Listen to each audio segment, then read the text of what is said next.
ఈ రోజు నుంచి ఈ ఆస్తి మొత్తం మీద సర్వ హక్కులు నీకే దక్కుతాయి. ఈ ఆస్తిని రాజవంశ పేరుని కాపాడాల్సిన బాధ్యత నీదే. అలాగే అలాగే నాన్నమ్మ. అమ్మ చాబిల్లి, ఈ డబ్బులన్నీ కూడాను మంచి కార్యాలకు ఉపయోగించాలి, అర్థమైందా? అలాగే నాన్న. సంతకం పెట్టు చాబిల్ని.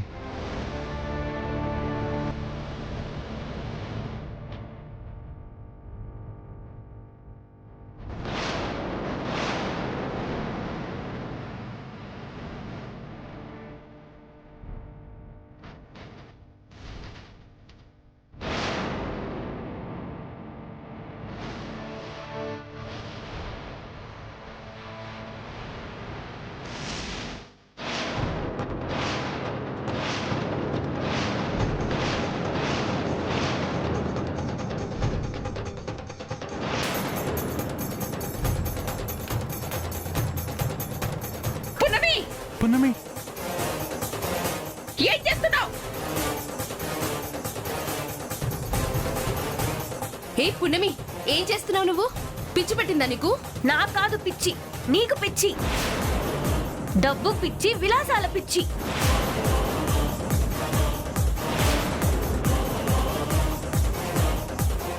ఏం మాట్లాడుతున్నావు పున్నమి నువ్వు? చెప్పు పున్నమి, ఏమైంది నీకు? పున్నమి చెప్పు పున్నమి, ఏమైంది? ఎందుకు ఇదంతా చేసావు? మీరందరూ అనుకుంటున్నట్టు ఈ జాబిల్లి జాబిల్లి కాదు.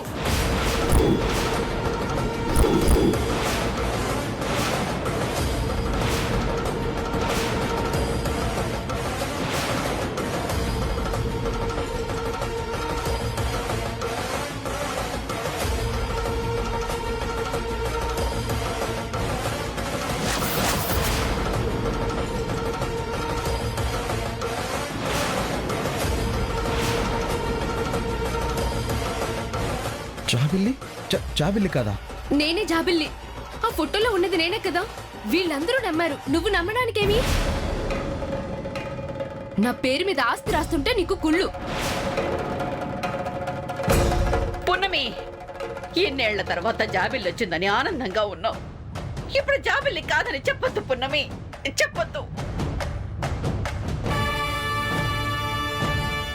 రాజమాత, పున్నమి ఏం చెప్తుందో ఒకసారి విందాం. పున్నమి, నువ్వు చెప్పు, అసలేం జరిగింది? ఈ అమ్మాయి పేరు నందిని.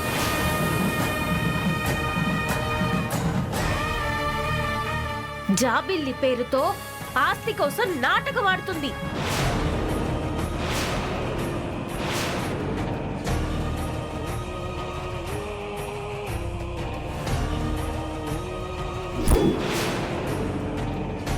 నేను అనాథగా ఉంటే నన్ను చేరదీసిన వాళ్ళు నాకు పెట్టిన పేరు నందిని. అందులో తప్పేముంది? అవునా? దీనికేం సమాధానం చెప్తాం? రాజావారి వంశం గురించి నాకు చిన్నప్పటి నుంచి తెలుసు. ఆ వంశం వారసురాలిగా అబద్ధం చెప్పి వచ్చిన అమ్మాయి పేరు నందిని.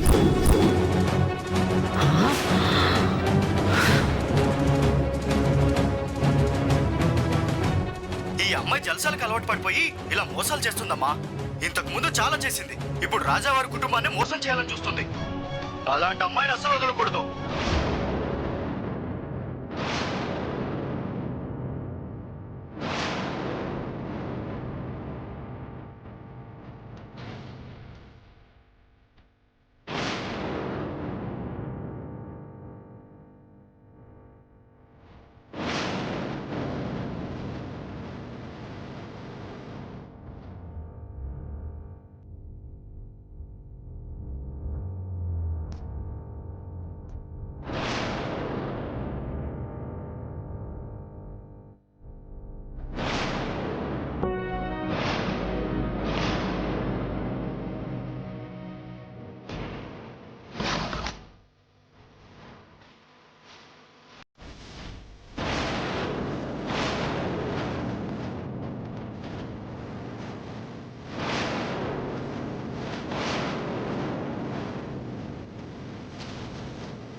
ఎందుకు ఇలా చేశావు?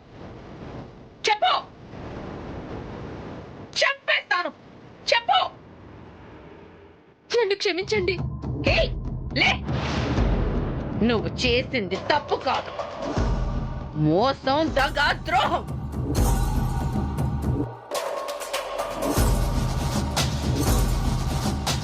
నీకెంత ధైర్యం ఉంటే రాజమహల్లో అడుగు పెట్టి మమ్మల్ని నమ్మించి ఆస్తి కొట్టేయాలని చూస్తావు? ఎంతకు తెగించిందంటే దీని వెనక ఇంకా ఎవరో ఉండే ఉంటారు అత్తయ్య. ఇలాంటి అమ్మాయికి 70% ఆస్తి రాయాలనుకున్నారు. ఇలా జాబిలి ప్లేస్ లో ఎవరొచ్చినా ఇదే జరుగుతుంది పెద్దమ్మా.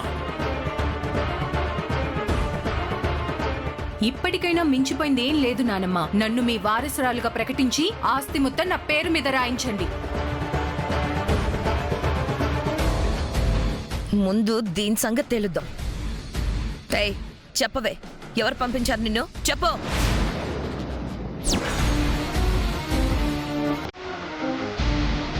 చెప్పవే, ఎవరు పంపించారు నిన్ను?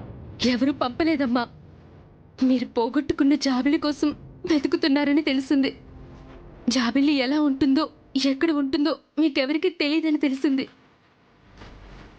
ఊహా చిత్రం గీస్తున్నారని తెలిసి నా బొమ్మ నేనే గీయించుకొని ఆస్తి మీద ఆశతోనే వచ్చాను. నన్ను క్షమించండి. ఎంత ధైర్యం నీకు! నీలాంటిదాన్ని క్షమించకూడదు, అస్సలు క్షమించకూడదు. ఇంకొక క్షణం నువ్వు నా కళ్ళ ముందున్నావంటే చచ్చిపోతావు. వెళ్ళిపో.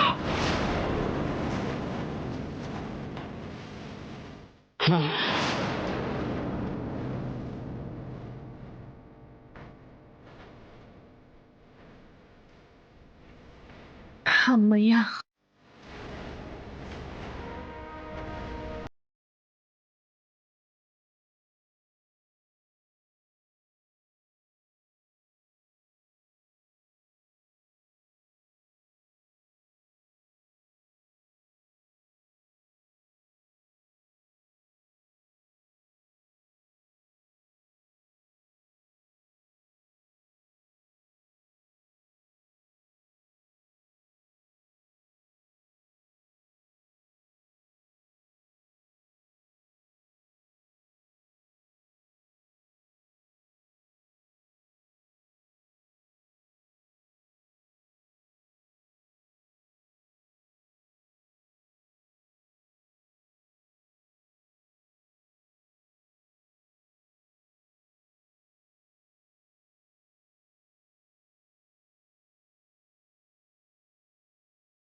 అన్నారు.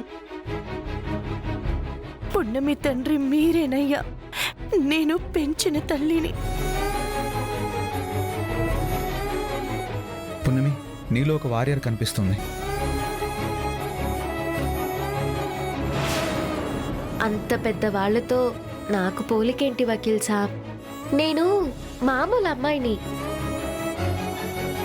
నారాయణమ్మ కూతురు పున్నమిని, అంతే. ఈ ఇంట్లో సేవ చేసే సేవకురాల్ని, అంతే. అంతే వకీల్ సాబ్. అది నీ గొప్పతనం, సంస్కారం. పదండి, జరగాల్సిన కార్యక్రమాన్ని చూద్దాం.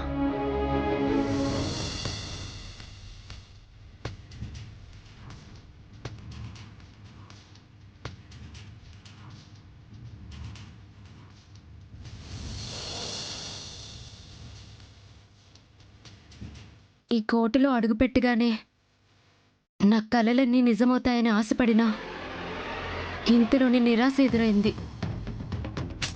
పోనీలే, ఉన్న కొద్ది రోజులైనా రాణిలా బతికాను.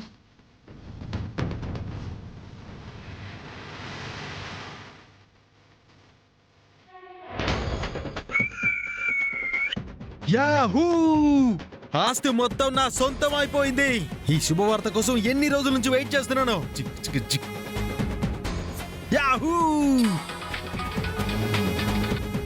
హలో, చెప్పు నందిని, మన ప్లాన్ సక్సెస్ అయిపోయిందని చెప్పు. మన ప్లాన్ పెటాకులైంది. ఏమంటున్నావు నందిని? అవును శంకు, ఆఖరి క్షణంలో మన ప్లాన్ ని బయట పెట్టేసింది ఆ పున్నమి. పున్నమినా? అవును, పున్నమినే. బా, ఛ!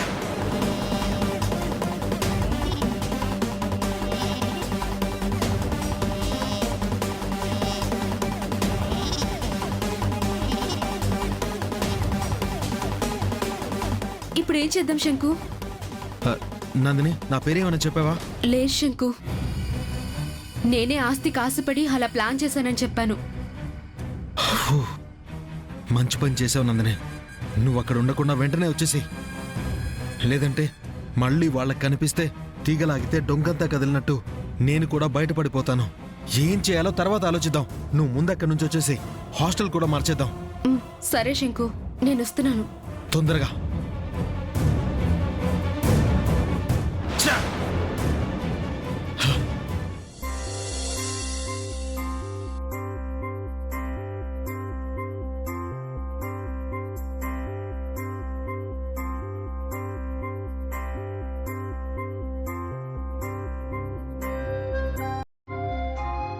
అమ్మగారు, పూజకి టైం అవుతుంది.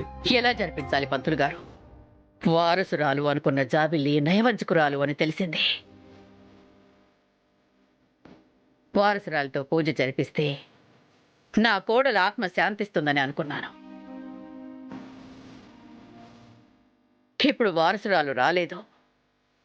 శాంతి పూజ జరిపించడం ఎలా పంతులు గారు? పూజ జరిపించాలనుకుని ఆపకూడదమ్మగారు. అరిష్టం జరుగుతుంది. ఈ వారసురాల స్థానంలో ఇంకెవరినైనా కూర్చోబెట్టి పూజ జరిపించండి. నిజమైన వారసురాలు కాకుండా తనతో పూజ జరిపించుకున్నా మీ కోడలిగా ఆత్మ శాంతించేది కాదు. దేవుడి దయ వల్ల అలా జరగలేదు.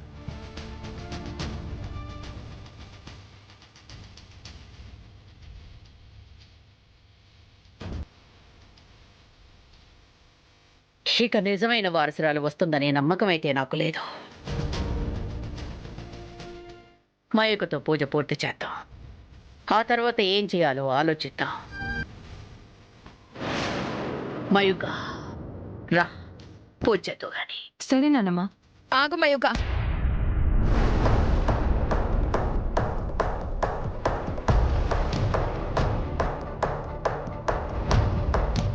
ఎలా చేస్తుంది అత్తయ్య?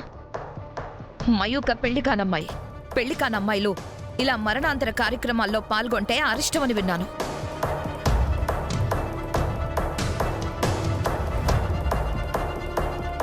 ఈ పూజ వల్ల మయూకకి ఏదైనా ఇబ్బంది కలిగితే నేను తట్టుకోలేను. ఆస్తిలో మాత్రం వాటా అడిగారు. ఏ ఇలాంటి పూజను మాత్రం చేయను అంటున్నారు. ఇది న్యాయంగా ఉందా? మీరే ఆలోచించండి. ఆస్తి పొద్దు నా కూతురికే ఇస్తాను. తను కూర్చోనట్టుంది కదా, అసలు ఆస్తులు ఎందుకు ఇవ్వాలి? నేను ఇవ్వను. పంతులు గారు, నేను కూర్చోవచ్చా?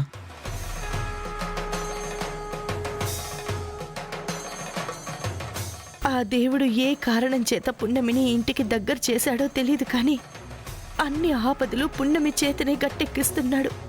పున్నమి చేతుల మీదుగానే అన్నీ జరిపిస్తున్నాడు. ఇవన్నీ పక్కన పెడితే అసలైన ఈ పూజ పున్నమితో చేయిస్తే ఆ తల్లి ఏ లోకంలో ఉన్నా సంతోషిస్తుంది.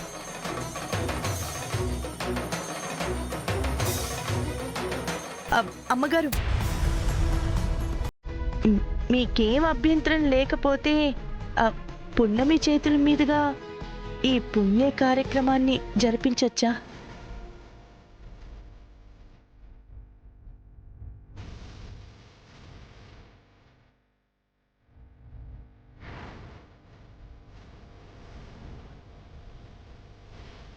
ఇన్నేళ్లుగా మా బాధని దగ్గరుండి చూస్తున్న మా ఇంటి మనుషులే అరిష్టము అపకీర్తి అని పక్కకు తొలగిపోయారు. మీరు చేసిన సహాయానికి మేమెంతో రుణపడి ఉన్నాం. ఇక చాలు తల్లి. అమ్మగారు, అంత పెద్ద మాటలు మాట్లాడకండి. అయ్యగారు నాలో జాబిలిని చూసుకున్నారు. మీ ఇంట్లో పనికొచ్చిన నన్ను మీ ఇంటి బిడ్డగా చూసుకున్నారు. నేనే మీకు రుణపడి ఉన్నాను. ఆ రుణం తీర్చుకోవడానికైనా నన్ను ఈ పూజ చేయనివ్వండి.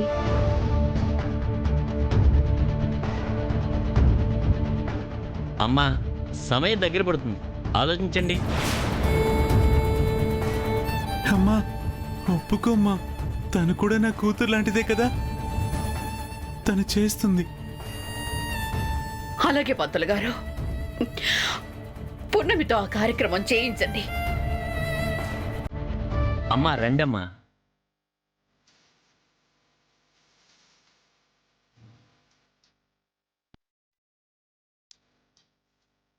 హరి ఓం శ్రీమన్మహాగణాధిపతే నమః. మహాలక్ష్మీదేవతాభ్యో నమో నమః. ఓమనారాయణాయ నమః. ఓం హిరణ్యవర్ణాం హరిణీం సువర్ణరజతశ్రియాం చంద్రాం హిరణ్మయీం లక్ష్మీం జాతవేదో మమావహ తాం మావహ జాతవేదో లక్ష్మీమనుపగామినీం యస్యాం హిరణ్యం విందేయం గామశ్వం పురుషాణం అశ్వపూర్వాం రథోద్యాం హస్తినాథ ప్రబోధినీం శ్రీం దేవీముపహ్వయే శ్రీర్మాదేవీ జ్యుషతాం. ఓం తచ్చంయోరా వృణీమహే గాతుం యజ్ఞాయ గాతుం యజ్ఞమతయే దైవీ స్వస్తిరస్తునః స్వస్తిర్మానుషేభ్యः ఊర్ధ్వం జిగాతు భేషజం షణ్ణో అస్తు ద్విపదే శం చతుష్పదే. ఓం శాంతి శాంతి శాంతి. స్వశీర్షా పురుషः సహస్రాక్షः సహస్రపాత్ స భూమిం విస్తృతో వృత్వా అచ్చదిష్టదశాంగుళం పురుష ఏ వేదకం సర్వం యద్భూతం యచ్చ భవ్యం. ఓం గణానాం త్వా గణపతిగుం హవామహే కవిం కవీనాముపమస్రవస్తవం జ్యేష్ఠరాజం బ్రహ్మణాం బ్రహ్మణస్పత ఆనశృణ్వన్నోతిభిः సీదసాదనం. శ్రీగురుభ్యో నమః. గురుర్బ్రహ్మ గురుర్విష్ణుः గురుదేవో మహేశ్వరः గురుసాక్షాత్ పరబ్రహ్మ తస్మై శ్రీ గురవే నమః. మహాసరస్వత్యై నమో నమః. సరస్వతీ నమస్తుభ్యం వరదే కామరూపిణి విద్యారంభం కరిష్యామి సిద్ధిర్భవతు మే సదా. మహాలక్ష్మీదేవతాభ్యో నమో నమః. ఓమనారాయణాయ నమః. అత్యంత ఆనుకూల్యత ఫలసిద్ధిరస్తు. శ్రీమన్మహాగణాధిపతే నమః. మహాలక్ష్మీదేవతాభ్యో నమో నమః. ఓమనారాయణాయ నమః. యజ్ఞనారాయణాయ నమో నమః. శ్రీమన్మహాగణాధిపతయే నమో నమః. ఓం తచ్చంయోరా వృణీమహే గాతుం యజ్ఞాయ గాతుం యజ్ఞమతయే దైవీ స్వస్తిరస్తునః స్వస్తిర్మానుషేభ్యः ఊర్ధ్వం జిగాతు భేషజం షణ్ణో అస్తు ద్విపదే శం చతుష్పదే. ఓం శాంతి శాంతి శాంతి. అమ్మా, ఈ తెలుగులో ఉన్న ఆహారాన్ని కొంత బయట పెట్టండి. అమ్మగారు కాకి రూపంలో వచ్చి తినొచ్చు. మిగిలిన ఆహారం మీ రక్త సంబంధీకులతో పాటు పూజలో కూర్చున్న వారికి కూడా తినిపించవచ్చు.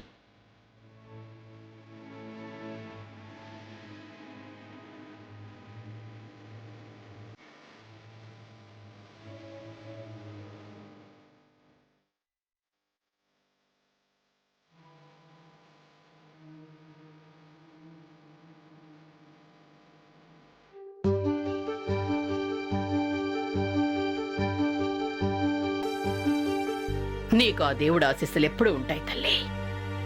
మనం ఆనందంగా ఉన్నప్పుడు అయిన వాళ్ళు ఎప్పుడు చుట్టూ ఉంటారు. కానీ ఆపదలో ఉన్నప్పుడు మన దగ్గర ఉండేవాళ్లే అసలైన బంధువులు. నువ్వు మా ఆత్మీయురాలివే, మా కోసమే పుట్టిన దేవతవే. పున్నమి నా బిడ్డగా పెరిగిన వాళ్ళకి వారసురాలు అవసరమైనప్పుడల్లా ఆ దేవుడు వాళ్ళకి దగ్గర చేస్తున్నాడు. వారసురాలు చేయాల్సిన పుణ్య కార్యాలన్నీ పున్నమితోనే చేయిస్తున్నాడు. మీరు చాలా ఎత్తుకి ఎదిగిపోయారు. ఇంతింతై ఒటుడింతై ఎదిగినట్టు రోజు రోజుకి ఎవ్వరూ అందుకోలేనంత ఎత్తుకి ఎదిగిపోతున్నారు. నిన్నిలా చూస్తుంటే చాలా గర్వంగా ఉంది. నీకు, నీ ధైర్య సాహసాలకి, నీ మంచి మనసుకి నా సెల్యూట్.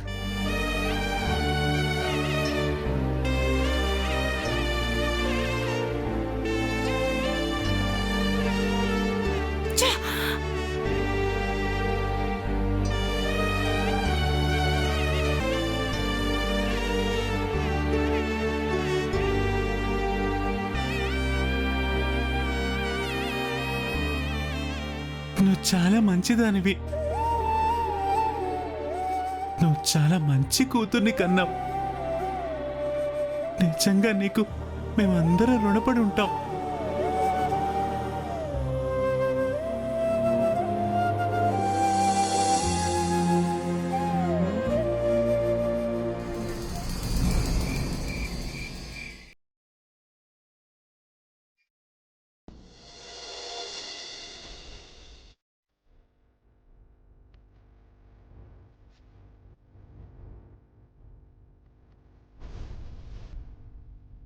ఎక్కడ పుట్టానో, ఎక్కడ పెరిగానో, ఇక్కడికి వచ్చాను. 2 రోజుల్లో వెళ్ళిపోవాల్సిన నేను ఇన్ని రోజులుగా ఎందుకు ఉండిపోయాను? ఇక్కడ జరుగుతున్న అన్ని కార్యాల్లోనూ నేనెందుకు పాల్గొంటున్నాను? అసలు జాబిల్లి చేయాల్సిన పనులు నేనెందుకు చేస్తున్నాను?